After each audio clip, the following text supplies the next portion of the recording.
कृपया ध्यान रखें कि इस चैनल में सभी की सभी जो जानकारी है वो शैक्षिक और सूचनात्मक उद्देश्यों के लिए है। इस यूट्यूब चैनल में प्राप्त किसी भी जानकारी को वित्तीय सलाह, कानूनी सलाह या तो व्यक्तिगत सलाह के रूप में नहीं लिया जाना चाहिए। जय हिंद दोस्तों। इजराइल एंड हमास आपस में दोनों की लड़ाई हो रही है, मतलब कि एक वॉर चल रहा है। ये वॉर की वजह से काफ़ी लोगों को ऐसा लगता है कि नेक्स्ट जो बुल मार्केट है क्रिप्टो के अंदर 2024-25 के अंदर वो कैंसिल हो जाएगा, बुल रैली नहीं आएगा। तो हम हकीकत जानेंगे कि क्या होगा, ये वॉर की वजह से नेक्स्ट बुल मार्केट कैंसिल हो जाएगा या आएगा। डिटेल में बात करेंगे। इससे पहले भी काफ़ी सारे इससे भी बड़े बड़े वॉर हुए हैं, उन टाइम के अंदर मार्केट की क्या क्या हालत हुई थी उसके बारे में भी डिटेल में बात करते हैं। फिलहाल इजराइल हमास के बीच में वॉर चल रहा है।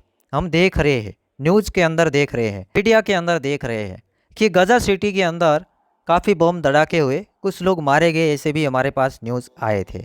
तो यहाँ पे मार्केट के अंदर भी थोड़ा पैनिक वाला माहौल भी बना है और मार्केट के अंदर कुछ हमें गिरावट भी देखने को मिले हैं। ये आपके सामने जो तस्वीर दिख रहा है ये इजराइल का जो है मैप है। इसको हम जूम करके देखेंगे तो यहाँ पर लिखा है गाजा ट्रिप, ये वाला हिस्सा है, इसके ऊपर अटैक हुआ था, इसके ऊपर बम धड़ाके हुए थे क्योंकि उसको ये एरिया चाहिएगा। जैसे यूक्रेन एंड रूस के बीच में युद्ध हो रहा था उसी तरीके से इस कंट्री के अंदर युद्ध हो रहा है और यहाँ पर उसको चाहिएगा गजा सिटी। हम तो ये चाहते हैं कि ये वॉर ना हो, सभी लोग शांति से रहे। हम बिल्कुल नहीं चाहते कि ये वॉर हो, कोई लोग भी नहीं चाहते हैं जो समझदार लोग हैं कि शांति से जीना चाहिए। अभी इस दुनिया के अंदर वॉर जैसी चीज़ होनी ही नहीं चाहिए, बट तो भी यहाँ पे वॉर हो रहा है, कुछ सिचुएशन है वो ख़राब हो रही है। हम न्यूज़ के अंदर देख रहे हैं, हमारा कहना नहीं है, काफ़ी सारे आर्टिकल के अंदर हम देख के आपको बता रहे हैं।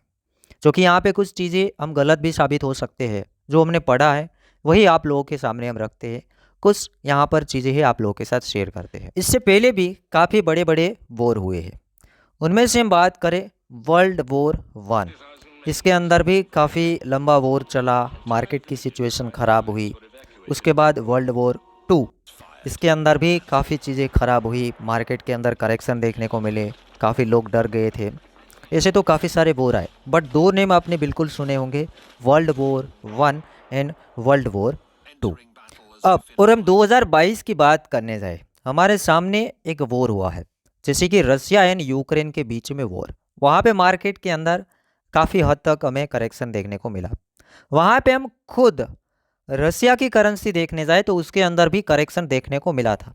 चार्ट हम उसका देखें, ये इसका चार्ट है, रूबल का चार्ट है। जैसे यहाँ पे हम रुपीज़ बोलते हैं, 1 रुपीज़, 2 रुपीज़, 10 रुपीज़, 20 रुपीज़, वहाँ पे बोला जाता है रूबल। अब रूबल के बराबर रुपीज़ का प्राइस यहाँ पर हम देख रहे हैं। जब ये गिरेगा मतलब कि उसमें करेक्शन देखने को मिला ऐसा कहा जाएगा, उसका करेंसी हल्का हुआ ऐसा कहा जाएगा। तो हम चार्ट यहाँ से उठाए हैं 2019 से अभी तक, यहाँ पर देखिए 5 सालों का चार्ट उठाया है।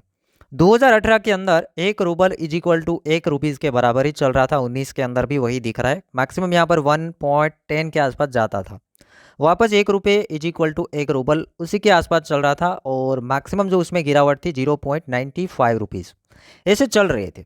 बट यहाँ पे रसिया एंड यूक्रेन दिसंबर के बाद 2021 दिसंबर के बाद 2022 के अंदर युद्ध शुरू होता है यूक्रेन एंड रसिया के बीच में।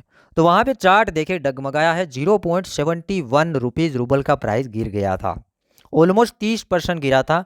1 रूबल इज इक्वल टू 1 रुपये चल रहा था, वहाँ से 30% गिर गया और वहाँ पे लगता था कि रूबल है वो ख़त्म हो जाएगा, कभी नहीं बढ़ पाएगा।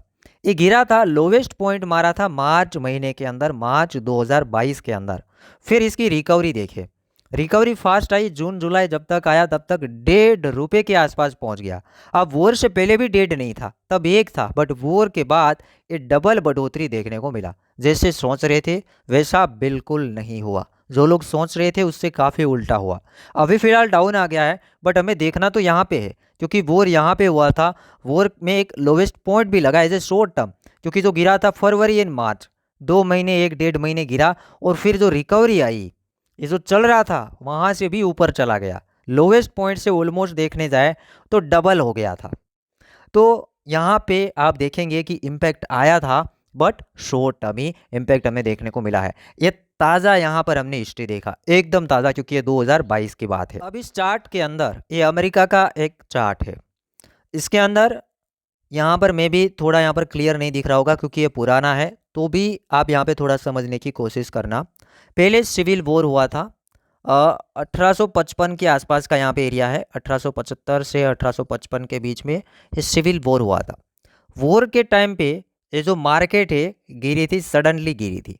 बट गिरने के बाद जैसे यहाँ पे हमने देखा कि 1-2 महीने गिरा था रसिया के अंदर जो उसका रूबल है, उसी तरीके से अमेरिकन मार्केट सिविल वॉर के अंदर उस इम्पैक्ट हुआ था। बट फटाक से रिकवरी आई और एक नया हाई मार दिया। जहाँ पे चल रही थी, जहाँ से गिरा था, उससे भी डबल ट्रिपल ऊपर चला गया। फिर वर्ल्ड वॉर 1 हुआ। वर्ल्ड वॉर 1 के अंदर भी यहाँ पे आप एक पॉइंट देख रहे हैं कि ये पॉइंट यहाँ पर एक लोवेस्ट पॉइंट लगा है, बट ज़्यादा दिन रुका ही नहीं है, लोवेस्ट पॉइंट के ऊपर नहीं रुका है। और रिकवरी देखिए, इतना बड़ा रिकवरी आया, जहाँ पे चल रहा था उससे भी डबल ट्रिपल ऊपर चला गया पूरा का पूरा मार्केट। फिर वर्ल्ड वॉर 2 की बात करेंगे तो उसके अंदर भी करेक्शन देखने को मिले थे, बहुत छोटे मोटे और शॉर्ट टर्म करेक्शन देखने को मिला। जैसे वॉर ख़त्म नहीं हुआ उससे पहले ही मार्केट में रिकवरी आ गई, ऑलमोस्ट जहां टॉप था उसी के आसपास नया टॉप मारा। अगेन एक अफगानिस्तान का यहाँ पे वॉर आया, मार्केट गिरी। मार्केट गिरने के बाद एज ए शॉर्ट टर्म में रैली शुरू हो गई, काफ़ी हद तक बढ़ी।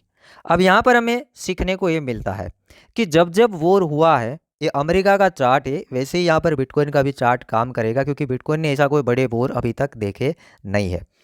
अब यहाँ पे हम यूएस के स्टॉक मार्केट को देख के बता सकते हैं कि जब वॉर हुए हैं उन टाइम के अंदर जो लो लगे हैं, बट वॉर होने के बावजूद एक डंप तो आया है, बट उसकी रिकवरी ने एक नया टॉप मारा है। हर बार वॉर हुआ, वॉर के बाद एक नया टॉप लगा। एक टॉप मतलब जो सोच रहे उससे उम्मीद से ज़्यादा और बड़ा टॉप लगा है हर बार। यहाँ पर हम सिविल वॉर की बात करेंगे तो सिविल वॉर के अंदर भी ये टॉप लगा था। वर्ल्ड वॉर 1 की बात करेंगे तो ये टॉप लगा था। वर्ल्ड वॉर 2 की बात करेंगे तो ये वॉर लगा था। अफगानिस्तान जो वॉर था उसकी बात करेंगे तो ये टॉप लगा था। तो वॉर के साथ बुल मार्केट शुरू हुआ है यूएस के स्टॉक मार्केट के अंदर, ऐसा कुछ देखने को मिलता है। लोवेस्ट पॉइंट लगा बिल्कुल है, but as a short term में रिकवरी फास्ट आई है। यहाँ से ये सीखने को मिलता है। और एक इवेंट यहाँ पे देख लेते हैं, जैसे एक वॉर जैसा ही हम कहेंगे, जैसे वॉर के अंदर इम्पैक्ट आता है उसी तरीके से एक इवेंट बन गया 2020-21 के अंदर, कोरोना। हर एक कंट्री के अंदर काफ़ी ज़्यादा इम्पैक्ट देखने को मिला।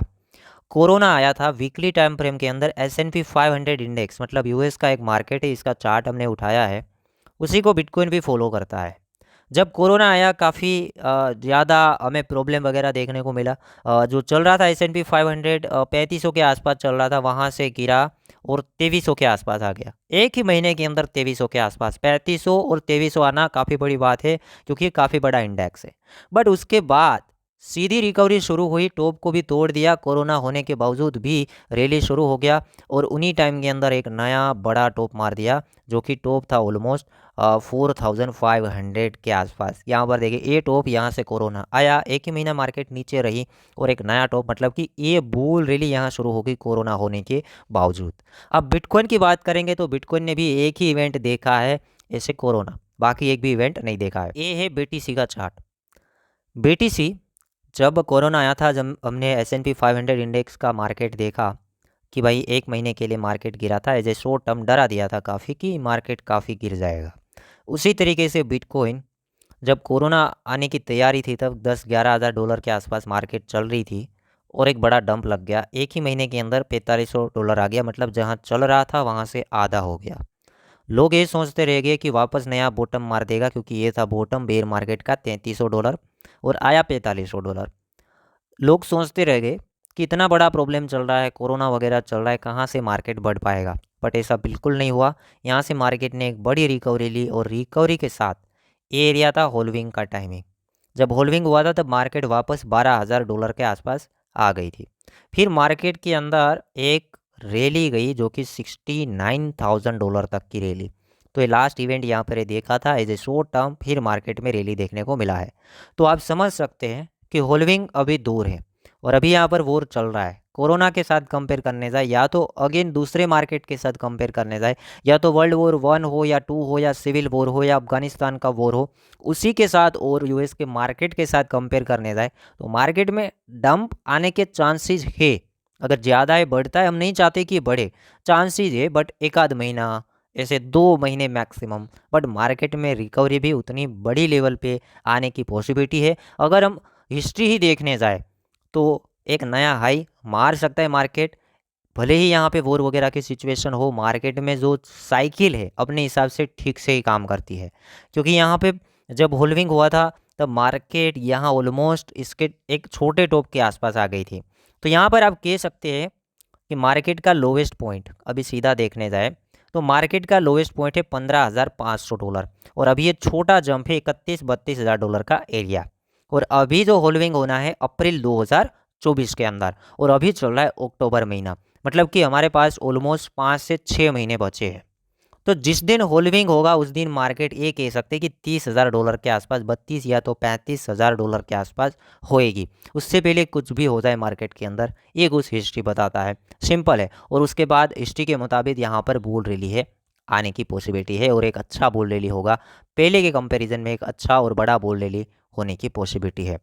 तो उम्मीद करता हूँ कि आपको ये वीडियो समझ आया होगा। तो वीडियो को लाइक करना, चैनल को सब्सक्राइब करना और कमेंट भी बिल्कुल डालना, क्योंकि प्रीवियस टाइम जो वहाँ पर मैंने कुछ कमेंट देखे तो काफ़ी सारे नेगेटिव कमेंट थे। वहाँ पर कुछ कुछ लोग ये भी कह रहे कि मुझे वीडियो अच्छा नहीं लगा है। तो यहाँ पे जिन लोगों को अच्छा लगता है वो डालिएगा, क्योंकि नेगेटिव 2-3 लोग होते हैं, दूसरे सभी लोग पॉजिटिव होते हैं। बट वही 3 लोग कमेंट डालते हैं, भले वो कमेंट नेगेटिव हो, बट 3 लोग डालते हैं वो भी नेगेटिव। तो पॉजिटिव डालना बनता है ताकि जो नेगेटिव कमेंट है मेरे ध्यान में ना आए और मुझे कोई प्रॉब्लम ना आए, और ऐसा जो कॉन्फिडेंस है, लेवल है, ऐसे मेरा बना रहे। प्लीज़ यहाँ पे आप एक एक कमेंट कर दीजिए कि आपको कंटेंट कैसे लगते हैं, कोई गलती तो हम नहीं कर रहे हैं।